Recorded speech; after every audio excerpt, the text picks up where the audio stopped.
আর যে জিষ্ণু এই অদ্ভুত ঘটনা ঘটেছে এই বদমাসটা। এই দেখুন, প্রথমে দেখিয়ে দিই কী করতে হয়েছে।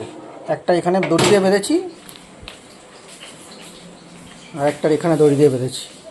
আর একটু আপনাদেরও সাবধান করে দিচ্ছি, ঘরে যদি ছোটো বাচ্চা থাকে সবসময় ছিটকানিটা চেষ্টা করবেন কোনোভাবে লক মানে এইভাবে বেঁধে বেঁধে রাখার। কারণ আজকে আমার কী করেছে, মা এই ঘরে ছিল, এই ঘরে মা পুজো দিচ্ছিল, পেছন দিক থেকে আমি ছিলাম না, ওয়াইফও ছিল না।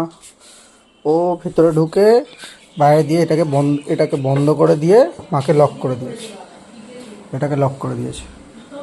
এবার আমরা দুজনেই কেউ বাড়ি ছিল না, ফ্ল্যাটের লোক এসে ওই মেন গেট ভেঙে, ওই গেটটা ভেঙে, এই গেটটাকে ভেঙে তারপরে ওকে বার করেছে। এই হচ্ছে বদমাশি। তো সবাইকে একটু সাবধান করে দিলাম আমি, যদি বাড়িতে ছোটো বাচ্চা থাকে অন্তত একটু সাবধানে খেয়াল রাখবেন, এই আর কি।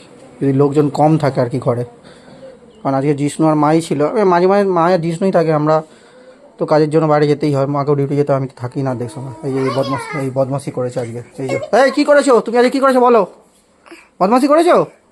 হ্যাঁ জিষ্ণু, কেন এরকম করেছো বাবা?